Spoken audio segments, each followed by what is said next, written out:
Like and subscribe right now to always be this comfy. What's the dumbest thing you ever got in trouble for at school?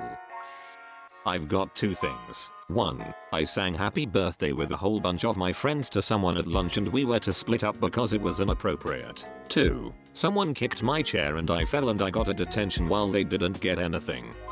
Lots of stories here, but here's one more. I was pushed into a locker so hard that I split my lip and was bleeding.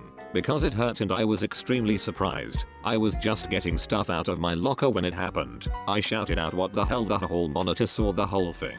I got detention for cursing. He got nothing. Okay. That second one ducking speaks to me. In 2nd grade I had a bully take a chunk of concrete and bust my knee wide open with it. I went to the ER and he got off scot-free. Yep, punched in the face on the first day of school in 5th grade. Detention. Cause I must have done something to deserve it. Schools are so good at enforcing the bullhead laziness principle, I swear. I got stabbed in the leg with a pencil. I didn't get in trouble but neither did the superintendent's son. He was the stabber. He bullied all kinds of kids and made their lives miserable. Karma came back our senior year. He was driving and drinking in our high school parking lot, doing donuts with another guy from the football team on the hood of the car. He wrecks into a light post and kid on the hood got slammed into the light post. He was seriously injured and had to be put into a coma, to which I don't think he ever recovered from. Ruined dude's life. Got kicked in the nuts in kindergarten by a girl for no reason and I got a sticker taken away. She got no punishment. I learned early on that life is not fair. In primary school we weren't allowed to talk during lunch. Go ducking figure why, but people who did had to go stand in the corner until the others were finished. I had to go too. In middle school we got yelled at if we got too loud in the cafeteria. There's like 1,000 people in the room. How the hell can you police that? My school had this gigantic traffic light on one of the walls. Dude, when I was in kindergarten, I was probably the biggest chatterbox my teachers had ever seen.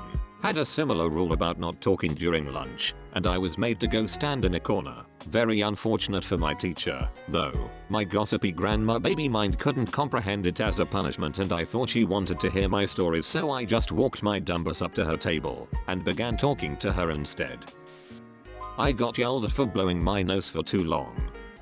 I got kicked out of math class for hiccuping, not because it was disturbing anyone, but because the teacher said I was faking it for attention. I used to get hiccups a lot when I was a teenager and most of the people in my class didn't even notice when it happened anymore. It was uncomfortable and embarrassing, but didn't really distract anyone for more than 30 seconds.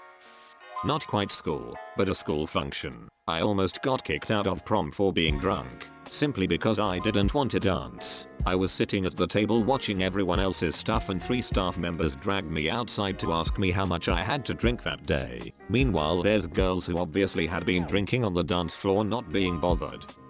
You'd think that people who are drunk rather dance. What? You're not enjoying social interaction? Must be something wrong with you. The first few school dances I went to were like that, but at a much lower level, meaning everyone was just about literally harassing me and trying to make me dance when I didn't want to. Honestly, I came just for the Doritos and Oreos and stayed to watch the homeschool drama unfold. In the same year I learned to write. I got in trouble for showing my teacher I could write upside down while not looking. I was super proud of it for some reason, but I guess I was not taking my writing seriously. Leonardo da Vinci would like to have a word with you. My dad had a "you can't stay home sick from school unless you're extremely sick," mainly because he worked from home and didn't like being bothered, so unless I had a fever of over 103 and or was throwing up, my ass went to school, and to be honest, until I got my driver's license I had nothing to do otherwise, so I had very little reason to skip. So one day my freshman year in high school, I'm sick. I can't eat because I'm queasy, but I haven't thrown up at all, and I didn't have a fever, so off to school I go. I get to 3rd class and I realize that I'm going to toss my cookies. I'm in the middle of science class and we're supposed to be doing some quiet activity sheet, so I raise my hand to ask to use the bathroom. The teacher is a hard ass and says that I should have gone during break between class. I said to her, "No really, I'm about to vomit." She infers that I'm lying and that I need to get back to work on my sheet. So I walked up to her, handed her the completed activity sheet, and threw up on her lap. She calls security and tells them I intentionally assaulted her with vomit. I was suspended for 2 days and my parents had to threaten legal action against the school district to get the suspension reversed. Turns out I had the norovirus. assaulted with throw up. How would that even work? Can people force themselves to vomit on command? That would be a cool ass superpower NGL. We would get class posters in school, same pictures that would end up in your yearbook photos. They came in these little cardboard tubes and also had a rubber band around it. As I was taking off the rubber band, I accidentally let go of it and it flung across the classroom. Instant Saturday school detention for flicking rubber bands at students. I got yelled at for not saying good morning back to another teacher. Ugh, these power tripping arsehole teachers. I had one of those as the guidance counselor. He did duck all except sign off on class schedules. Well, my dad died when I was a sophomore, and he decided that I was too grouchy for him to allow me to have the classes I wanted unless I smiled at him every time I saw him in the hallway. Grieving wasn't an excuse to be disrespectful, apparently, even though some of the times he claimed I ignored him were ones where my head was down and I was crying quietly and not looking at anyone. Was sick and asked to go to the bathroom. Teacher batch said no. I vomited in her trash can. She tried to get me expelled. I can still hear my dad laughing in the principal's office. Funny, I had a teacher tell us, if we had to, don't even ask and just pick up her trash can and try to puke in the hallway.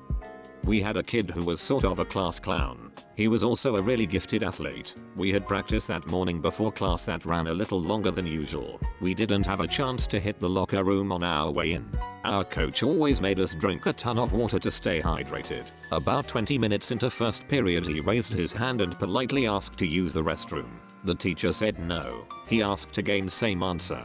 He stood up next to his desk and asked a third time. The answer didn't change. He proceeded to stand there and piss his white running shorts for a solid 30 seconds. The dude became a legend. He was suspended for a day and the teacher was also heavily reprimanded. One of the funniest things I have ever witnessed. I would hope he rolled his head back and gave a good ugh. Yay, that's my hit right there. I got a letter sent home and yelled at and humiliated in front of the entire class because I climbed on top of a pile of snow. I was in pre-K and my teacher took our class to the bathroom. It's important to note that every door looked exactly the same and I was 3 or 4. I was getting some water and when I looked up my entire class had just walked off without me. So I toddled down the hall and opened the door I thought was my class. Spoiler, it wasn't. The teacher of that class gave me back to my teacher and I got put in timeout. Yes, I got put in timeout because my teacher left me at the bathroom. Totally your teacher's fault for not doing a head count before walking back. That's like the first rule for working in childcare. The cameras caught me poking holes in the back of a school bus seat on the same day my mother got a call from the school saying I had missed too many days of school while sick, which was received because I missed that day. Long story short, I shared the seat with a goody two shoes kid and they just automatically pushed the blame on me because I was a bit of a brat. I was gone one day and when I got back the next day, the teacher said they needed to talk to somebody on the hallway and I was pulled outside the room and was told your behavior yesterday was not acceptable. That didn't really make sense. We weren't allowed to run or play games on the play structures. One time we got in trouble for playing hide and seek and they made us go play it in the field. We only had one tree so it was a pretty hitty game of hide and seek. What's the point of the play structures if you aren't allowed to play on them? Decoration? My mate was meant to get into trouble over something I did. I told the teacher I did it. She extended his for some reason. I never got one for it. Could you explain what happened? I did something that I should have gotten detention for. The teacher mistook me for my mate, giving it to him. I told her I did it and he didn't do anything. She then extended his detention. Thinking about it more, she might have thought he was talking back to her, which could have been the reason she extended it. One time in primary school, I went into school with a weird pain in my side. It felt like a muscle stitch, so I didn't think much of it, assuming it would get better after a few minutes or so. Flash forward about an hour, and we're all sat in assembly. I'm almost doubled over in pain cause it hurts to breathe, and some kid next to me keeps talking to me. As I try and tell him to stop, I get singled out by the teacher for disturbing the assembly and so I have to stand up, almost in tears from the pain, and walk out of the assembly to sit outside while everyone watches. Flash forward about another 30 minutes and I'm lying on the floor of the headmistress's office, waiting for an ambulance to come and pick me up so I can be taken to hospital and later diagnosed with swine flu. We were reading a Shakespeare play in HS English at a private school. The teacher asked if anyone knew what a line meant, where a character is talking about a pen as if it were a penis. When she asked, Whole class said penis and I said wang. I got a detention for using inappropriate language because I didn't use the clinical term.